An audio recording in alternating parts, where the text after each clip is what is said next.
We return to Savannah, Georgia for a special episode of Grave Talks with the Greene family, who ventured south to learn more about their ancestor, Major General Nathanael Greene, retracing his last years, even moments, in Savannah. The day featured guest presenters Megan Morgan, Aaron Bradford, Chase Anderson, Jamie Keena, and of course yours truly. It was an intimate discussion of heroics, friendship, life and loss, missing bodies, family memories, and special reenactments. Truly a gathering for the history books, all captured on this episode of Grave Talks with Shannon Scott. Huzzah!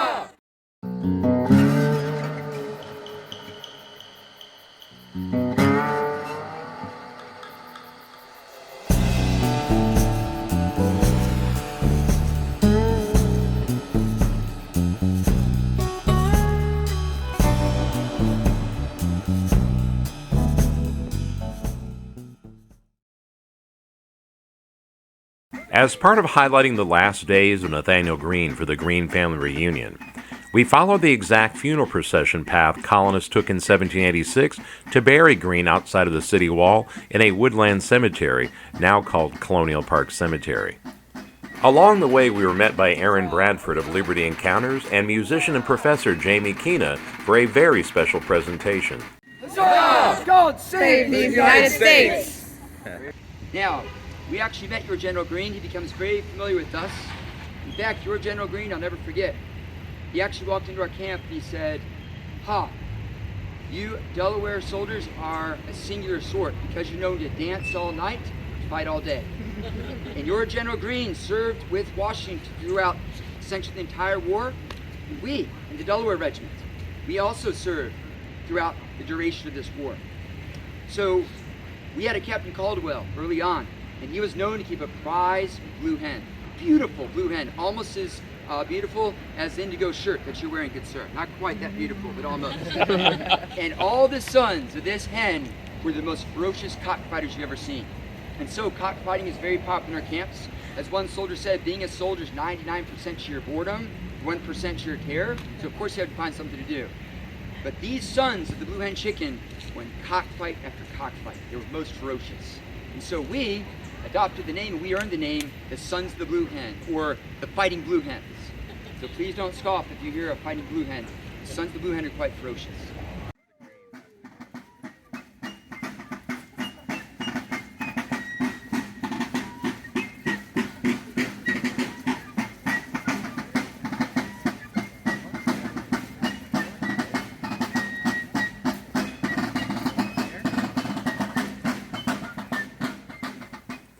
When arriving to Colonial Park Cemetery, musician and storyteller Chase Anderson honored the Greene family presence by performing his original song, Farewell Greene. Farewell Greene, reposed engraved in memory. Farewell, O Greene, your morning stars is night. Farewell to Greene, your banner yet unfurled. In liberty, the land of free, time will never vanquish thee.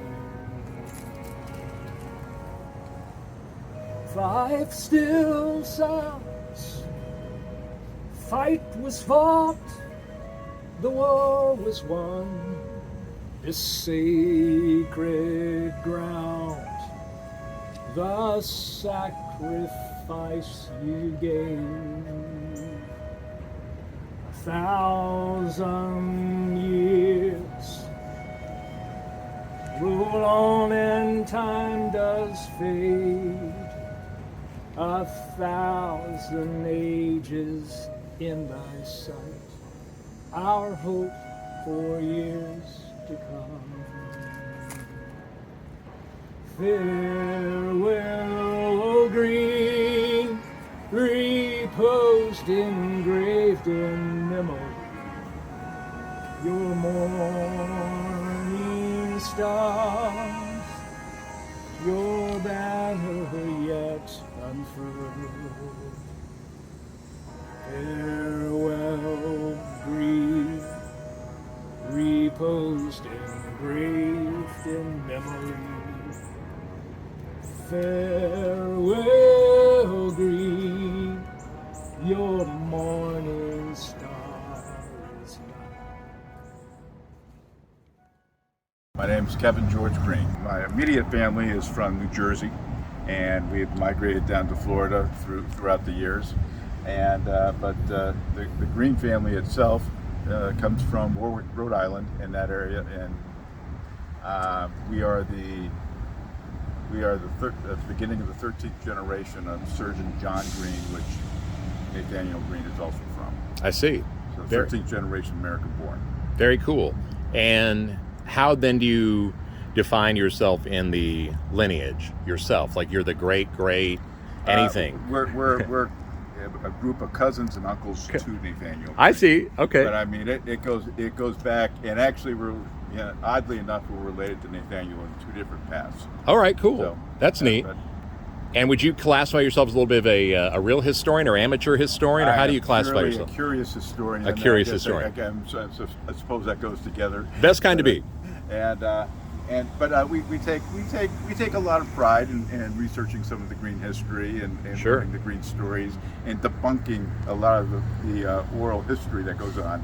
What would you say is one of the greater myths that you've come across about Nathanael and his life and times? Oh, the greatest myth. Like a misnomer that maybe you've had to correct or debunk. In his history, they had a case. They had literally a federal case against Nathanael Greene during his quartermaster years. Okay. During the Revolution, where there were records and payments and things weren't coming together. And what would happen is a lot of the records were lost.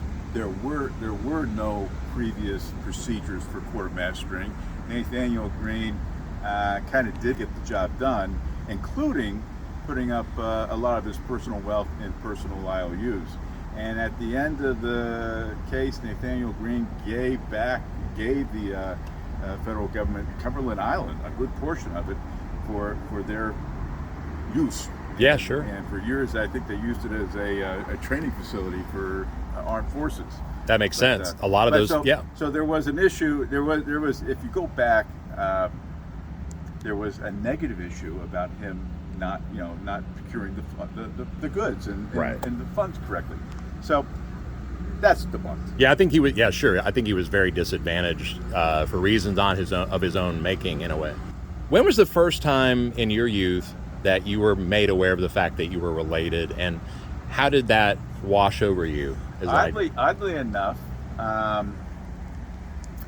we had an aunt who's passed since, but she took over the Greene history, so to speak, and we've had somebody in every generation kind of carry on the Greene genealogy. Mm-hmm. And she gifted me a book about Catherine Littlefield Greene, and which was a series of celebrating women in history. Hell yeah! And we were very pleased that she did. And I, kind of looked at it and said, "Yeah, a book about a woman, about a Greene. Okay, I wasn't too put it aside. Yeah. Read it. As soon as I picked it up, couldn't put it down. Same for me. Excellent read. Same for me. That's Catherine Littlefield Greene, was the wife of Nathanael Greene, who had 5 or 6 kids with Nathanael, and that was extremely vivacious and was well known in the circles of Benny Franklin. Heck yeah. And George Washington. You mentioned Wayne. Yeah. Wayne Anthony. And a lot of people don't know, and not to interrupt, but I just think it's fascinating that Katie Greene was literally half of the basically partners in the cotton gin. She was 50% of it. She was. Not only did she help finish it, she hired Eli Whitney to tutor her kids, the Yeah. kids that were still living with her at the time. in Savannah at Mulberry Grove Plantation. In Yeah. Savannah, Mulberry Grove, and he was tinkering. Many say she helped him tinker with the equipment. That's who knows. But Well, the it's a story is great good, story. though. The story that I came across was that she knew he was messing around with some kind of invention and convinced him to bring it down into like a dining room or kitchen table. And he was turning the handle and not enough cotton seeds were being strewn out. And she just said, but a thing.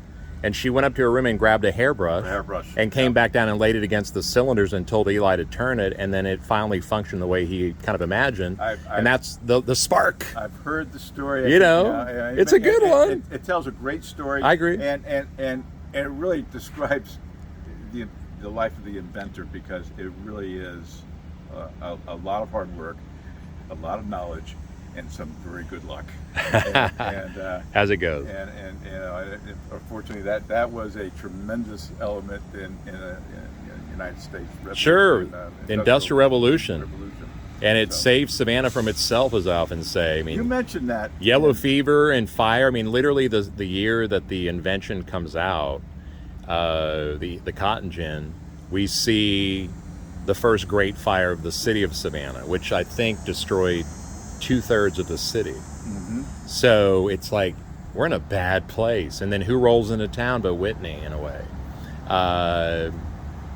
and brings up the invention, and that is what gave Savannah back any shot at anything.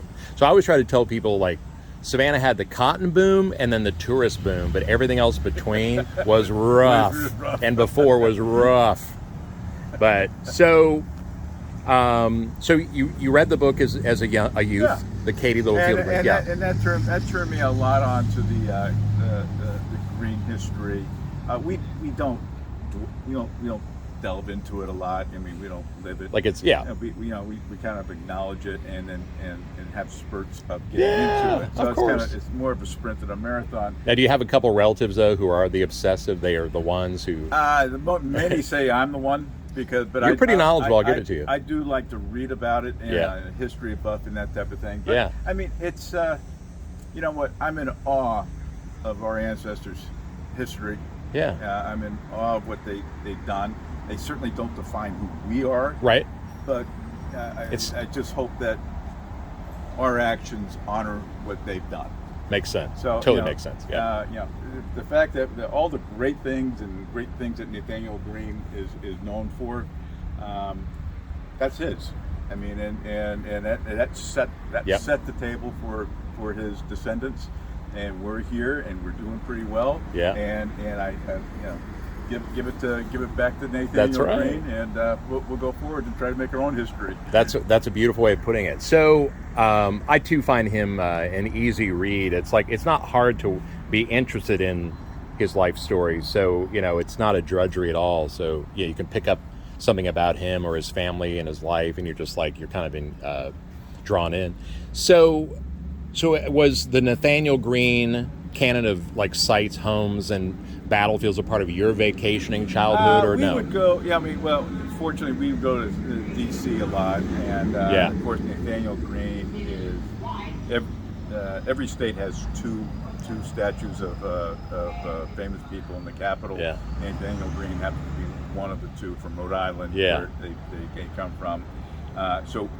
And what's really cool in the Capitol, they move the statues around on throughout the season or years. Yeah. And he'll appear at different places. And one year he was by the unceremoniously by the retail area. But last time I was there, he was in the Great Hall.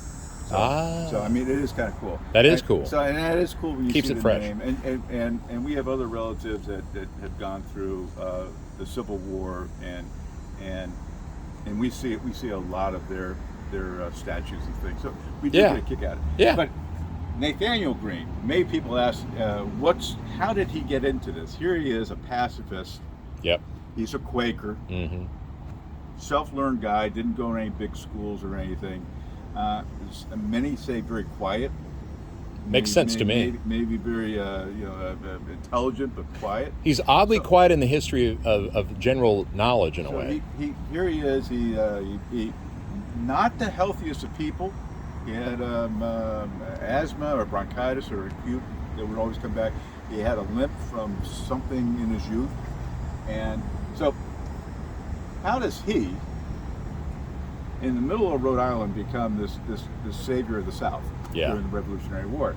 Well, it started, and this is a little bit of family lore. There was a ship called the Hannah, and it was an English ship that got beached in Newport News, and it was a revenue ship. And this is a time of burning of ships for the tea tax and everything else. Yeah. So a group of men from Warwick, which is right across the bay, see the ship. They rowed out.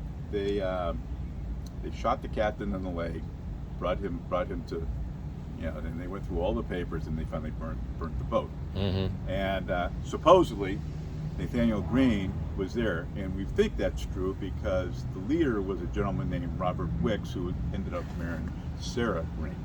So it's all family, very small. These are smaller communities. Sure. So we believe that Nathaniel got his first taste of the Revolutionary there. Yeah.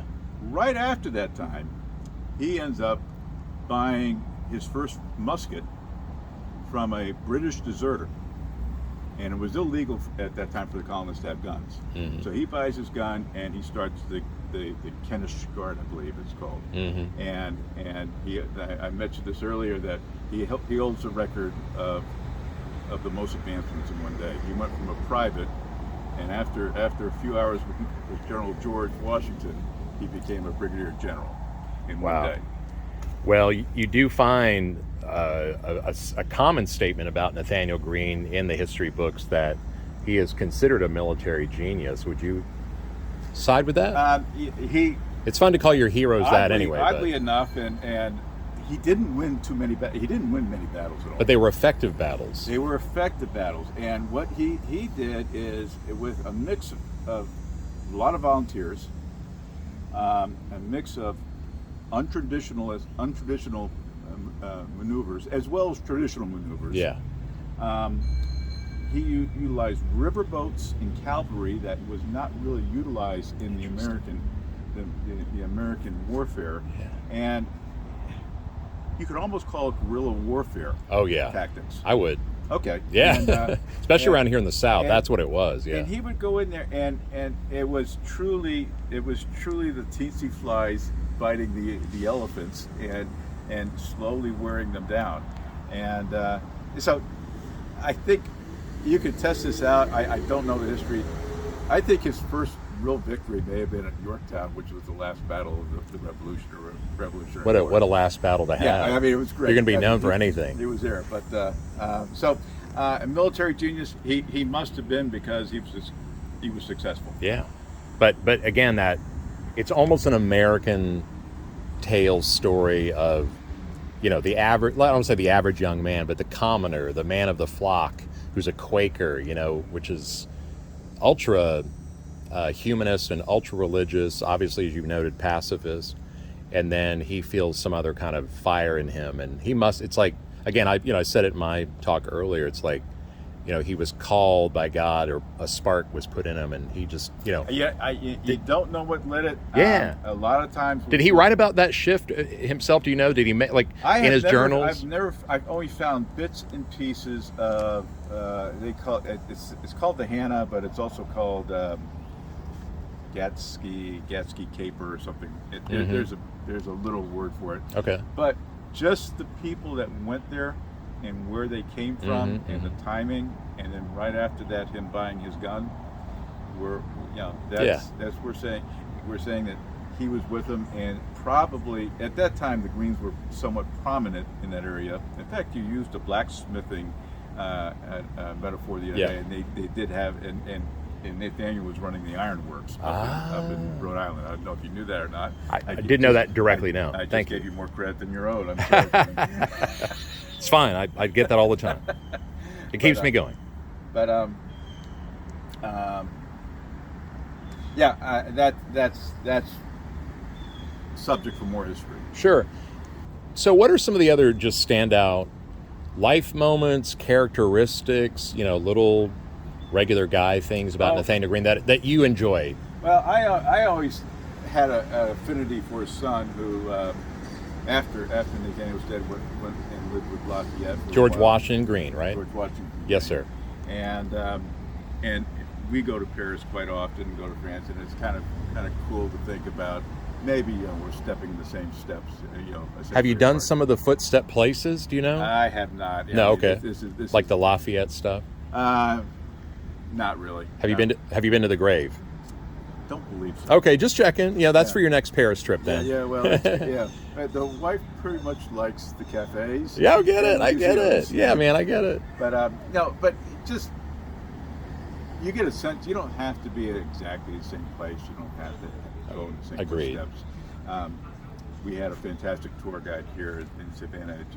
That put us in the middle of Savannah and pointed to things that no longer were there, but you had to imagine what they were. Yeah. 150 years ago. That's of course, right. I'm talking about you. Yeah. But George Washington Greene is a subject. He's you're fond of him for. Well, it's one. I thought it was a very exceptionally huge thing for a somebody who fought with General Lafayette to accept a son of somebody he fought with, and the idea of going from here to Paris, that's a huge step. To leave your family, to leave your country, and trust yourself, and have the family trust somebody else to raise your kid. That's huge. I mean, that shows a bond that goes way above and beyond the bonds that we usually think about. The other reason is somewhat tragic. Is here he completes his education. He gets out of France at the right time, which you guys picked up very well, and comes back here, comes home, essentially to pick up where his father, General Nathanael, left off, and he tragically dies in the Savannah River. I mean, I think he was only 17 or 18.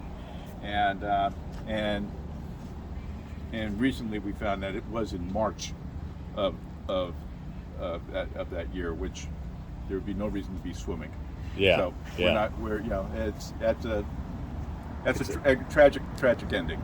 It's a bit of a mystery, and the fact that Lafayette continued to receive the descendants, the other children and the grandchildren. I mean, that just shows that the link, the spiritual care, the length, as you noted, and let's face it, Lafayette, had a lot of heavy things on his soul at the end. Memories. I mean, from the good stuff, obviously, with but the birth. Remember, he was very young he was a very young guy when he joined. That's when right. He got involved with the the American Revolution. So there was, a brother, father, family. I mean, I don't know what it might be, but I mean, he may have still been somewhat impressionable. That's true. That's true. Very true. And he obviously found a father figure to some extent, I would say, in Greene.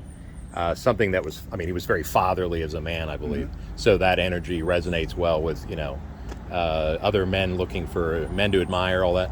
But there's a lovely scene where I think it was Washington that came across Nathanael Greene and Lafayette, basically huddled in the same, sleeping area, and remarking that they thought it was so adorable that the two friends were basically two babes, together in a crib, That one, yeah. And I just, it seemed defining of their closeness, and I just thought that was really quite lovely, like they're brethren, So you've been to Savannah how many times? Oh, I was here a number of times for business, and so probably up to 10 times. All right, cool. Yeah. And what kind of business are you in? We develop sports facilities nationwide. Do you really? Yes. Wow. And we were here for the arena. Actually did an assessment on the Grayson Stadium. Did you really? Yeah. Like in history, you mean? Or no, an assessment for what it should be used for. Oh, I see. Or how to properly deal with it. I gotcha. Well, boy, I'll tell you what. I like what is it, Jason? Yeah, the Savannah Bananas. Yeah, I like what Jason's been doing. 4,000 tickets a week, man. Wow. Listen, I deal with a lot of baseball. Yeah. Minor league and major league. No kidding. Jason's been on the radar for about 3 years. He was at first a little bit of a laughing stock. I know. It was baseball is chock full of traditionalists. Yep. It is. I love what he's doing. Yep. It's entertaining. Yep. He's doing as good as is it Abe Rubenstein who did the Harlem Globetrotters? I believe you're right. You're right. Yeah. But he's based. I don't mean to be insulting. It's a No. Harlem Globetrotters model. It is for sure. Any time you can start something at 7:05 and be done at 9:05, and the kids can get to bed on a weekday, I think that's fantastic. And they mortgaged their house to get that thing rolling, so it's amazing. Kudos to him. That type of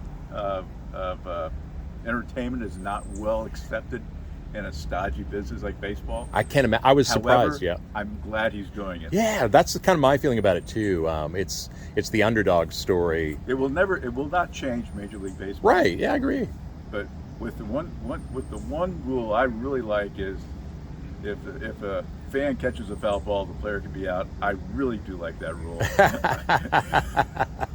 But that's a great rule. As a baseball youth myself, aficionado, I agree with that rule. It should be. But so that's kind of neat, though, that we go from the American dream story or the American tale of a Nathanael Greene, and then you kind of living it through the American game, baseball.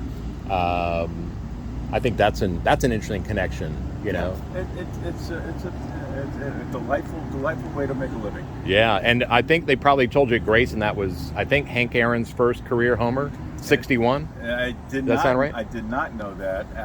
Again, I was looking at the facility. Oh yeah, sure, man. It shows its age. It does. I always thought it was fascinating that Shoeless Joe Jackson retired to Savannah and opened up a dry cleaning business. Well, being that Shoeless Joe was from Greenville, South Carolina, also named after Nathanael. That's Greene, right. Except they lost the E somewhere. I don't know along the years. That happens, doesn't it? Shoeless Joe was from there, and so we lived there for a while, so that was kind of nice. That's cool. Well, so wonderful, I think, summation and some good stories about Nathanael Greene. When you heard about your ancestors' bones going through the turbulence of the lost body stuff, like how did that strike you as a person? We had known about the lost bones for many, many years, and we've heard other stories where they weren't in here. Before they went in there, they went to an attic, and when they went to an attic, they went somewhere else, and so the chain of custody, so to speak, is dubious. Some of the facts that you're picking up here about Lafayette's silk gloves. About the uniform button, you really have to give that a lot of credence. So I think things are right. Yeah. And you know what? If it's not, it doesn't matter. Exactly. Because you're not celebrating bones, you're celebrating life. That's right. So yeah, but when it comes to those heroes, it was a nice mystery to solve. And I will tell you that the gentleman was standing here in 1901. General Francis Vinton Greene, he would make sure it was right. He was that type of person. So we decided that when you call him General Greene, but he was the police chief of New York at the time, 1902. General Francis Vinton Greene was another descendant of Nathanael Greene. Fought in over in the Philippines with Dewey and those folks, and had an illustrious career. Wow. But he became the family's really the predominant family spokesman during that period of time. Interesting. And I think it's fascinating, just so our watchers know, that when they added the plaque here to the vault of that formerly held the remains of General Nathanael Greene and his son, which are now in our Johnson Square under the Greene Monument, the General Greene of reference here in 1902, he was here where you're standing on the north side of the vault, holding a rope, which drew some curtains back here, and that's how they revealed the plaque. So that was obviously a real honor in his lifetime, and I think it's cool that you're standing right where he was in history, telling us about the Greenes. Quite a character at the time, and sounds like it. And I've actually stood in his footprints other places, so it's kind of cool. It follows suit.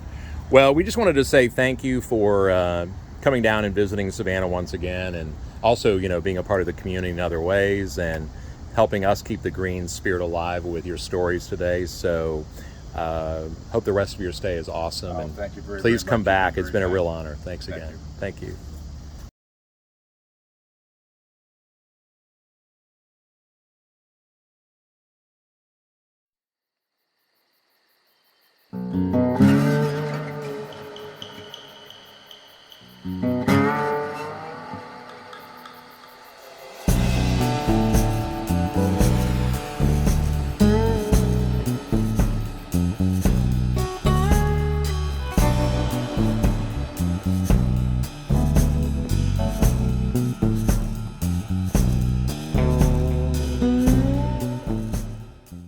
think you have his eyes, sir.